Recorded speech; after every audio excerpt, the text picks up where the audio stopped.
12 species had tried. 12 species had failed. Admiral Soren stood before the holographic display showing the temple complex on Varith. 9. Her iridescent feathers shifting from blue to frustrated purple. The Kelvari commander had spent 30 years in service to the Galactic Coalition. She had won battles that military academies still taught.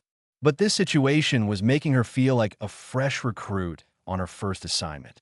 The warlord Grenthos remains in position, General Koss reported, his 4 reptilian arms folded across his scaled chest. He has executed 3 hostages already. He will kill another in 6 hours. And our snipers? Soren asked, though she already knew the answer. The Dravani marksman came closest. His shot missed by 2 meters. The thermal winds are too unpredictable.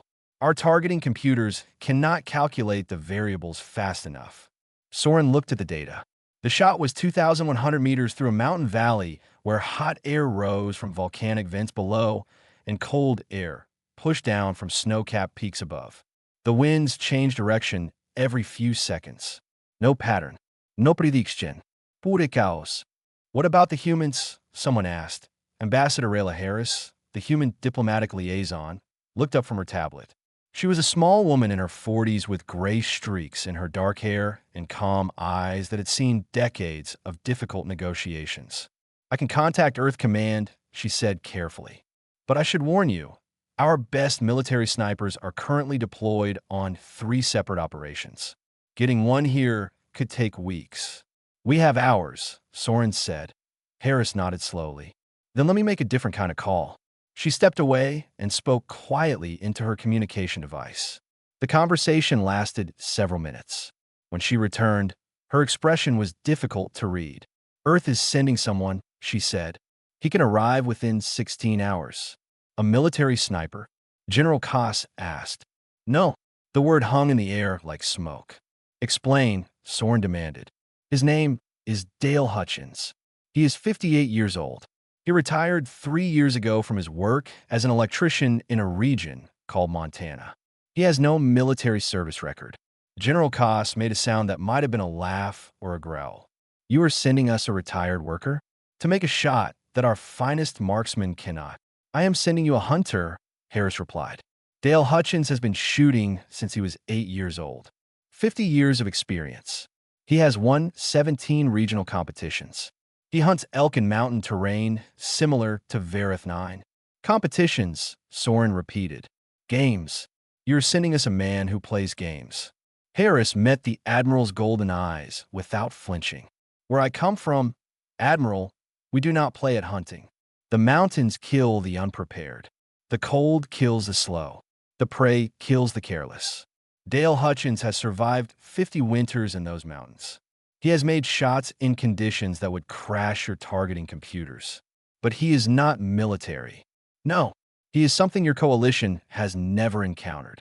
Harris paused. He is an ordinary human. Soren wanted to argue. She wanted to demand that Earth send real soldiers, trained professionals, someone with ranks and medals and official certification. But she had no other options. Grenthos would kill another hostage in 6 hours, then another, then another. The coalition forces could not storm the temple without causing a massacre. They needed that single impossible shot. Very well, she said. But when this fails, Ambassador, your government will answer for it. When this succeeds, Harris replied, I hope your coalition will pay attention. 16 hours passed like cold water dripping through stone. Soren barely slept.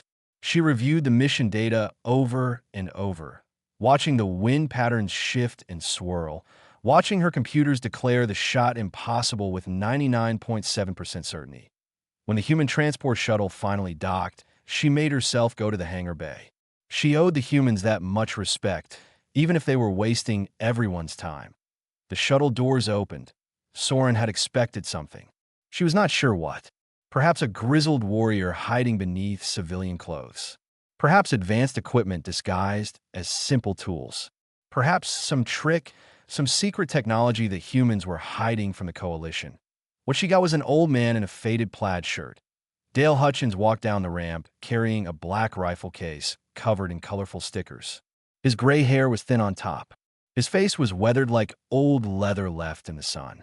He moved with the careful steadiness of someone whose knees had seen better days. That he looked around the hangar bay with mild curiosity, like a tourist visiting a new city. "Admiral Soren?" he asked, his voice slow and unhurried. "Yes," she managed. "Pleasure to meet you." He shifted his rifle case and extended his hand. "Heard you folks got a tricky shot that needs taking. Mind showing me the details?" Soren stared at his hand, at his calm face, at the complete absence of military bearing or professional tension. This man looked like he should be sitting on a porch somewhere, watching birds and complaining about the weather. Behind her, General Koss made another sound that was definitely a laugh this time. "The humans mock us," he said quietly. But Ambassador Harris was smiling, and something about that smile made Soren hesitate. The human diplomat knew something. She believed in this old man. Soren took Dale's hand and shook it. "Welcome to Coalition Command, Mr. Hutchins. I hope you understand what you are walking into." Dale smiled, and his eyes crinkled with the kind of warmth that comes from a lifetime of simple pleasures and honest work. "Ma'am," he said, "I have been walking into rough country my whole life. Just show me where to point, and we will figure out the rest." Behind them, through the hangar windows, the contested world of Verith. 9 hung in the darkness of space, waiting. The briefing room smelled like fear and failure. Dale Hutchins noticed at the moment he walked in. 20 officers from a dozen different species sat around a curved table, their eyes tired, their postures stiff with stress. Holographic screens covered every wall, showing data streams, weather patterns, and satellite images of a stone temple surrounded by mountains. A young Kelvari officer met him at the door. She was shorter than Admiral Soren, with softer feathers that shifted between nervous gray and cautious yellow. "I am Lieutenant PRYNN," she said. "I have been assigned as your liaison." "Nice to meet you, Lieutenant." Dale set his rifle case down and looked around the room. "Mind if I get some coffee before we start?" "Long flight." PRYNN blinked. "Coffee. Hot drink. Brown. Bitter. Keeps you awake. I will have some prepared." She gestured to an aide, who hurried off looking confused. Dale settled into a chair and waited. The alien officers watched him like he was a strange animal they could not quite classify. He understood their confusion. He was confused himself, honestly. 3 days ago, he had been fixing a fence on his property.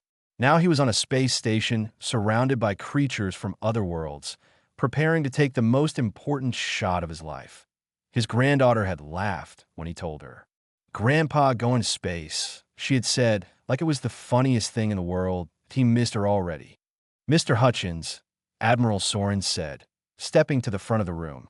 "Let me explain the situation." The holographic display shifted to show the temple complex. It was ancient, built into the side of a mountain, with thick stone walls and narrow windows. A perfect defensive position. The warlord Grenthos holds 47 hostages inside. He demands the release of his followers from coalition prisons. If we do not comply, he will execute 1 hostage every 6 hours. "How many has he killed so far?" Dale asked. 4. Dale nodded slowly, his jaw tightening. He did not like that number. "Our snipers have attempted the shot from this ridge," Soren continued, highlighting a position on the map. "The distance is 2,100 meters. The thermal winds make accurate targeting impossible. Our computers calculate the probability of success at less than 1%. Mind if I see the wind data?" PRYNN brought up the readings on a smaller screen near Dale. He studied them for a long moment, his weathered fingers tracing the patterns. "These thermals," he said. "Hot air from below, cold from above." "Correct. The volcanic vents create unpredictable updrafts. And your computers are trying to predict when the winds will be calm." "Yes." They search for stable windows, but the patterns are too chaotic. Dale leaned back in his chair. The aide returned with something brown in a cup. It did not taste like coffee, but it was warm and bitter, so he drank it anyway. "That is your problem right there," he said. "Explain," General Koss demanded. "You are waiting for the winds to stop. They will not stop. Not in terrain like this." Dale pointed at the screen. "But wind is not random. It flows. It pushes and pulls. Your computers see chaos because they are looking for patterns in time. I look for patterns in space. PRYNN leaned forward. I did not understand. Dale smiled. It was the smile of a teacher who had found a good student. When I was a boy, my grandfather taught me to watch the grass. Not the wind itself, but what the wind touches. Grass bends, leaves flutter, dust rises. You learn to see where the wind is going, not just where it has been. But our sensors measure wind speed and direction precisely, PRYNN said. Sure, they tell you what the wind is doing right now. But by the time your bullet reaches the target, right now is already gone. You need to feel what is coming. The room was silent. The alien officers exchanged glances. Feel, Admiral Soren repeated. You are suggesting we abandon computer targeting for instinct. I am suggesting that 50 years of mountain hunting taught me things your computers have not learned yet. Dale finished his not coffee and stood. Now, I would like to see your shooting range. Need to check my rifle after the trip. PRYNN led him through corridors that hummed with strange energy. The station was huge, larger than any building Dale had ever entered. But he did not let it overwhelm him. A shot was a shot, whether you took in Montana or in orbit around an alien world. The range was impressive. Moving targets, variable conditions, holographic simulations. Dale set up his rifle quietly. It was a Remington 700, nothing special. He had bought it 20 years ago and maintained it ever since. That is your weapon? PRYNN asked, studying the simple design. Yep. It has no computer assistance. No automatic stabilization. No. He loaded 3 rounds and settled into position. The first target was 500 meters. He breathed out slowly and squeezed the trigger. The shot hit center. The second target was 1,000 meters with a crosswind. He watched the air for a moment, then fired. Center again. The third target was 1,500 meters, moving laterally. He tracked it for 2 seconds and fired. Center. PRYNN stared at the results. Her feathers had shifted to a color Dale did not recognize. How? She asked. Dale packed up his rifle and looked at her with kind eyes. Lieutenant, where I come from, children learn to do this. It is not special. It is not rare. It is just something we grow up knowing. He patted the rifle case. I have made harder shots than this hunting coyotes on my back property.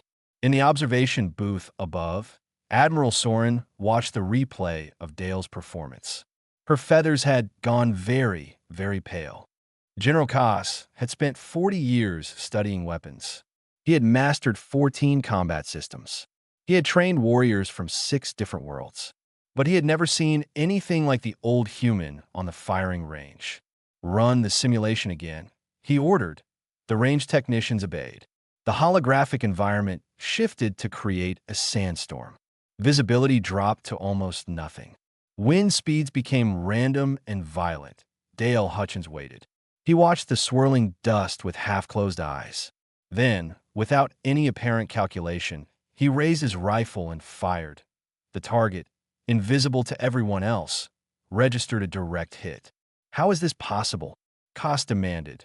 Specialist Verne, a Tethani weapons expert whose insectoid body clicked with agitation, examined the rifle for the 3rd time. The weapon is primitive. No targeting computer. No stabilization system. The scope is basic optical enhancement only. Then how does he make these shots? I do not know. Dale set down his rifle and stretched his back. He was getting too old for lying on hard floors, but he would manage. He always managed. Lieutenant PRYNN approached him carefully, like she was approaching a wild animal she did not quite understand. Mr. Hutchins, the general would like to understand your technique. Not much to understand, Dale said. I watch. I wait. I shoot. But the sandstorm simulation. You could not see the target. Could not see it with my eyes, no. But I could feel where it was. PRYNN's feathers shifted to that strange color again. Dale was starting to think it meant confusion mixed with something else. Wonder, maybe. Feel? She repeated. Dale sat down on a bench and gestured for her to join him. She hesitated, then Saturday. When you have been hunting as long as I have, he said, you learn that your eyes are only part of the story. Sound travels different through still air than moving air. Shadows shift before the thing casting them moves. Your skin tells you things about pressure and temperature that your brain processes before you even think about it. This is instinct. This is practice. Millions of small lessons learned over decades. He pulled out his phone and showed her a video. It was a county fair, bright and colorful, filled with humans of all ages. A young girl, maybe 10 years old, stood at a shooting booth. She hit every target, laughing as prizes piled up. "That is my granddaughter," Dale said. "She learned to shoot when she was 7. This video is from last summer. PRYNN watched the child making shots that would challenge coalition marksmen. She is ordinary? By human standards, completely ordinary. There are millions like her. Tens of millions." Dale swiped to another video. An elderly woman at a shooting range, hitting targets with calm precision. "This is my neighbor. She is 72. Shoots every Sunday after church. After religious ceremony, she practices killing. Target shooting. It is relaxing." PRYNN made a sound that might have been a laugh or a gasp of horror. Dale was not sure which. General Koss had been listening. He moved closer, his forearms clasped behind his back. "You are telling me," he said slowly, "that this skill is common among your species. Not rare, not elite. Common. Depends on the region," Dale admitted. "City folks do not hunt as much. But rural humans, country humans, yeah, we grow up with this. It is part of life. How many humans can shoot like you?" Dale thought about it. "Well, I am better than average. Won some competitions, but good enough to make hard shots in rough conditions." He shrugged. "Maybe 40 million in my country alone. Probably more worldwide." The number hung in the air. General Koss went very still. Specialist Varen's clicking became rapid and agitated. 40 million, Koss repeated. 40 million civilians who can make shots our military snipers cannot. Give or take. And you consider this normal? Dale looked at the alien general with patient eyes. "General, humans evolved on a planet that tried to kill us every day. We survived by hunting animals bigger and faster than us. We learned to throw rocks, then spears, then arrows, then bullets. Every generation taught the next. It is in our blood now. Instinct backed by culture backed by practice." He stood and picked up his rifle. "Your species specialized. You became the best at your thing. Humans generaliza. We became good enough at everything." He patted his rifle. "Including this." Later that night, Admiral Soren called an emergency meeting of senior officers. The topic was not the mission on Vareth 9. That would come tomorrow. The topic was humanity. "They are not soldiers," Soren said, her voice quiet with something that might have been fear. "They do not need to be soldiers. Their entire civilian population contains combat capabilities we have never accounted for. The implications for planetary defense alone," Koss added. "If invaded, they would not need standing armies. Every rural settlement would become a fortress. We invited them into the coalition," Specialist Varen said, "because we thought they were unremarkable. Deathworlders, yes, but not exceptional. We were wrong." Soren looked at the holographic image of Earth, spinning slowly in the corner of the room. A blue-green world covered in oceans and forests and mountains. Home to 8 billion natural predators who had turned killing into a hobby. "Perhaps," she said, "we should hope Mr. Hutchins succeeds tomorrow.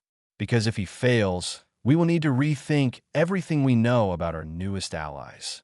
The room fell silent, and Earth kept spinning, beautiful and terrifying in equal measure. The shuttle descended through clouds of ash and steam, and Dale Hutchins felt like he was coming home. Not because Vareth 9 looked anything like Montana. It did not. The sky was orange where it should have been blue. The mountains were sharper, more jagged, like broken teeth pushing up from the earth. Steam rose from vents in the ground, and the air smelled of sulfur and hot stone, but the feeling was the same. This was hunting country. Dangerous, unforgiving, beautiful in its own harsh way. "We are approaching the forward base," Lieutenant PRYNN said beside him. Her feathers had settled into a steady gray-blue that Dale had learned meant focused concern. "Good terrain," Dale said, looking out the window. "Lots of cover. Lots of places for wind to do strange things. That is what makes the shot impossible. Nothing is impossible, just difficult."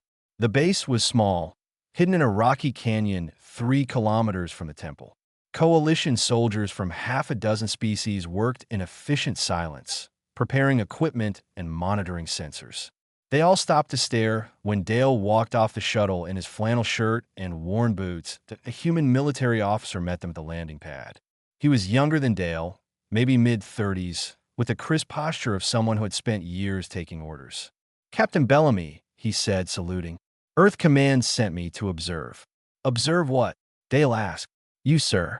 They want to document how alien species react to human civilian capabilities." Dale sighed. "I'm just here to take a shot, son. Not put on a show." "I understand, sir. I will stay out of your way." A new figure approached. She was not like the coalition species Dale had met. She was native to this world, Verity, with dark purple skin and large eyes that reflected the orange sky like mirrors. Her movements were quick and nervous, and Dale could see the desperation in every line of her body. "You are the human shooter?" she asked. "Yes, ma'am. Dale Hutchins. I'm Mora. I lead what remains of the resistance here." She gripped Dale's arm with surprising strength. "My sister is in that temple. My niece. 43 of my people are in there, waiting to die." Dale looked into her mirror eyes and saw his own reflection looking back. He thought of his granddaughter, of the videos on his phone, of the family waiting for him back on Earth. "I will do my best," he said. "Your best must be enough." She released him and walked away, and Dale understood the weight she had placed on his shoulders. This was not a competition. This was not a hunting trip. This was life and death for people he would never meet, that he needed to see the terrain. Against Pirwanin's protests, Dale spent the next 4 hours walking the mountainside. He ignored the digital readouts and sensor data. Instead, he watched. He felt. He let the land speak to him in its own language. The thermal vents created columns of rising hot air. The mountain peaks funneled cold wind down through narrow channels. Where they met, the air swirled and danced in patterns that looked random but were not. Everything in nature had a rhythm. You just had to be patient enough to find it. That he found a position the coalition had dismissed. It was lower than the recommended spot, partially blocked by a rock formation. Their computers said it was suboptimal. Dale knew better. The rock formation created a wind shadow. For maybe 2 seconds every few minutes, the air in that shadow would stabilize as the hot and cold currents balanced each other. 2 seconds of calm in a storm of chaos. That was his window. "You cannot be serious," Pirwanin said when he showed her the spot. "The angle is worse. The distance is the same. Our analysis says this position is inferior. Your analysis is wrong." "How can you know that?" Dale knelt and picked up a handful of dust. He let it fall through his fingers, watching how it drifted. "Because I've been doing this longer than your computers have existed." That night, Dale ate dinner in the small mess tent. The food was strange but filling. He sat alone at first, but Pirwanin joined him after a while, her curiosity overcoming her caution. "Are you afraid?" she asked. "Of the shot?" "No."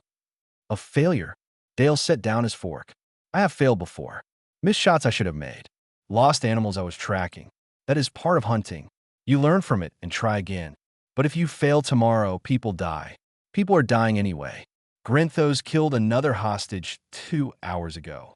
Dale's voice was steady, but his eyes were hard. "I'm not afraid of failing. I am angry that someone put me in a position where failing means innocent people die." Pirwanin was quiet for a long moment. "You are different than I expected," she finally said. "How so? I thought you would be more impressive, larger, more intimidating." Dale laughed. It was a warm sound, full of genuine amusement. "Lieutenant, the most dangerous hunters are never the biggest or the loudest. They're the ones who wait, who watch, who strike when the moment is right." He finished his meal and stood. "Get some rest. Tomorrow is going to be a long day." He walked to his tent, and Pirwanin watched him go. An old man in a flannel shirt, carrying the hopes of 43 hostages and the curiosity of an entire galaxy. She hoped he was as good as he seemed. Dawn on Verith. 9 came in shades of blood and gold. Dale Hutchins lay flat against the cold stone, his rifle resting on a small bipod he had set up in the darkness.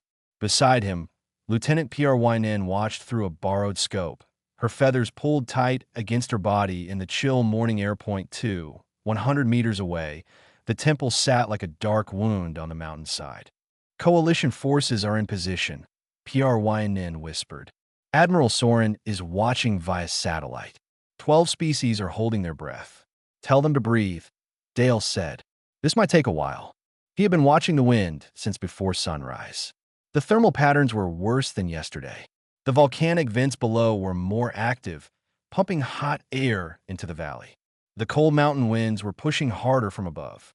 The collision created a wall of turbulent air between Dale and his target. His scope showed him the temple window where Grenthos would appear. The warlord was a creature of habit, according to Coalition intelligence. Every execution happened at the same window at the same time. He liked to make a show of it. Target should appear in approximately 4 minutes, Prynin said. Dale did not respond. He was not looking through his scope anymore. He was watching the dust on the rocks in front of him. He was feeling the air on his cheek. He was listening to the way sound moved through the valley. The wind was chaos. But within chaos, there was always a rhythm. 3 minutes, Prynin said. Dale found it. A small eddy in the air current, caused by the rock formation behind him.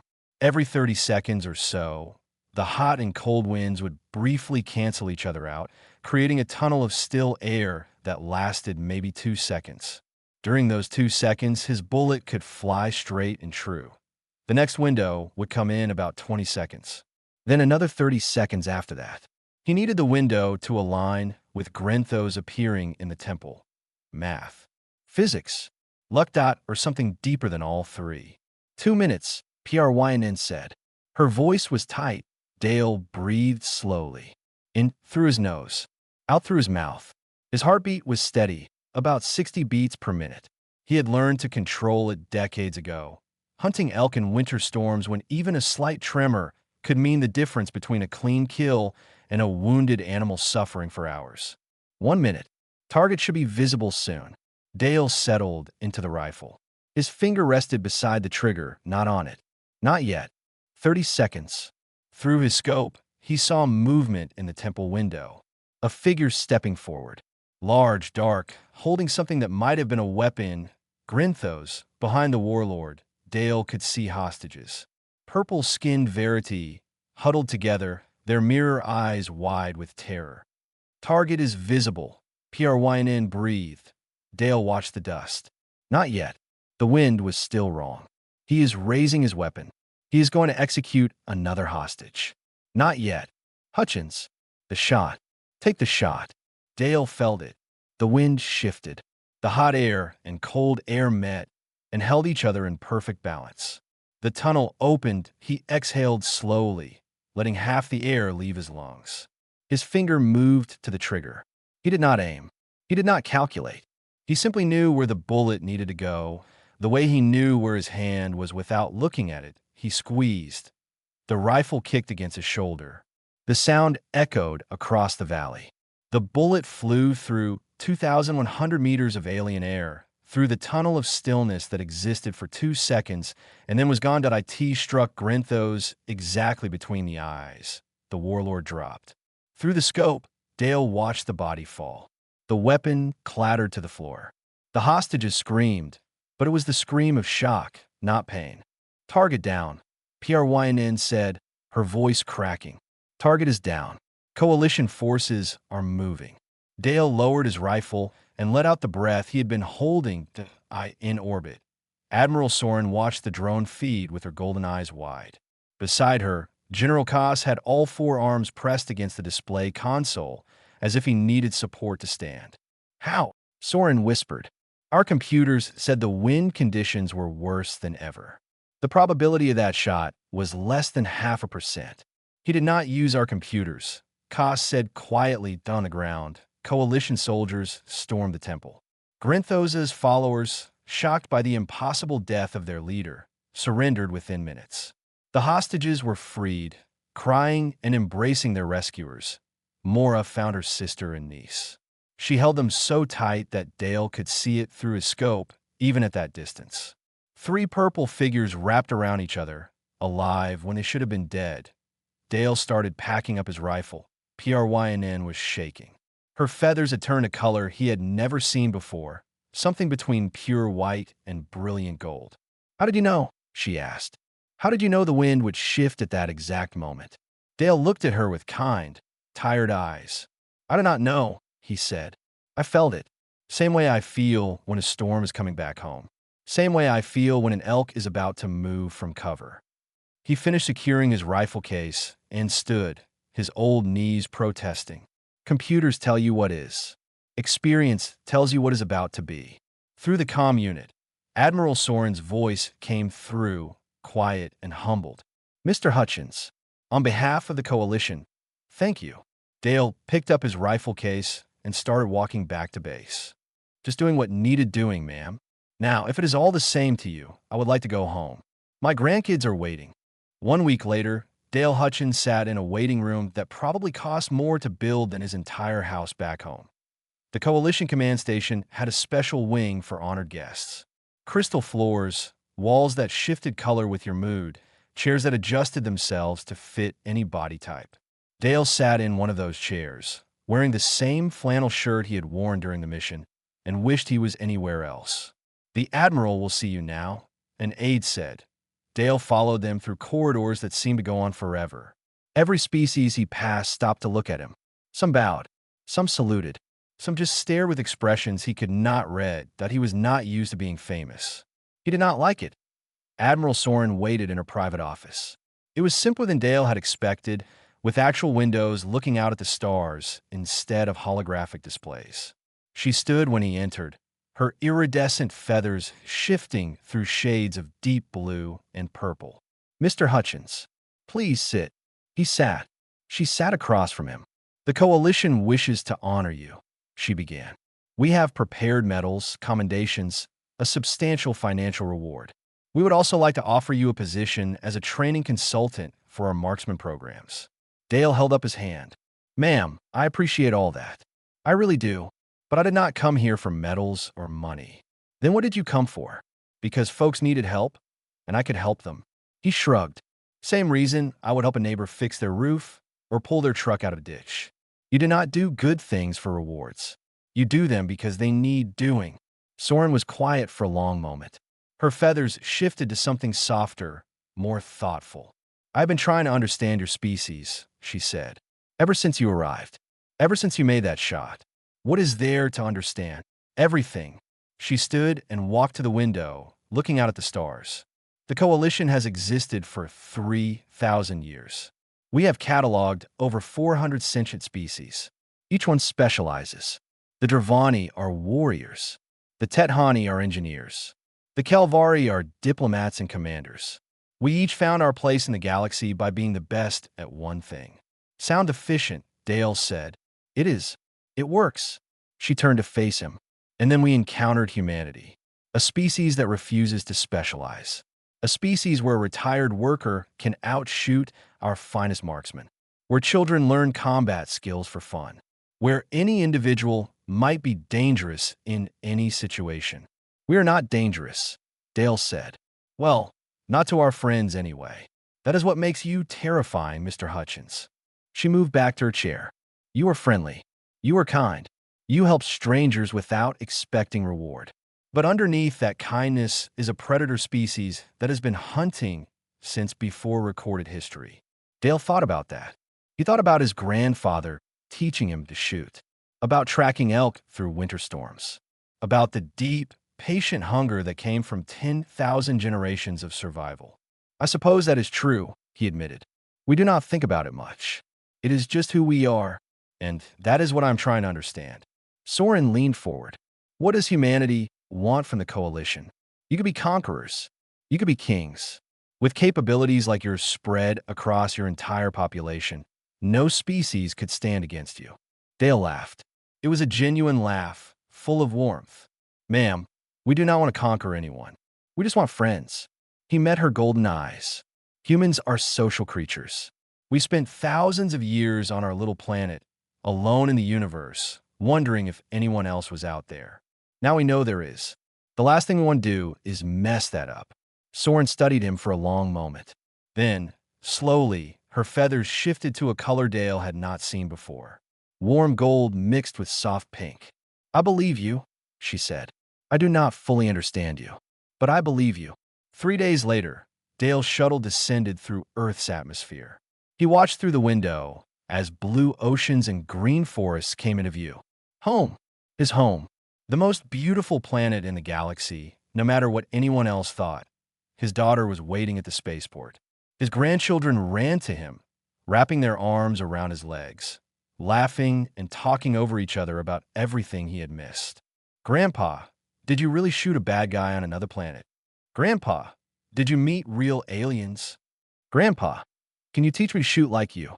He picked up his granddaughter and held her close. "Yes, yes, and yes," he said. "But first, let us go home. I need to check on my garden."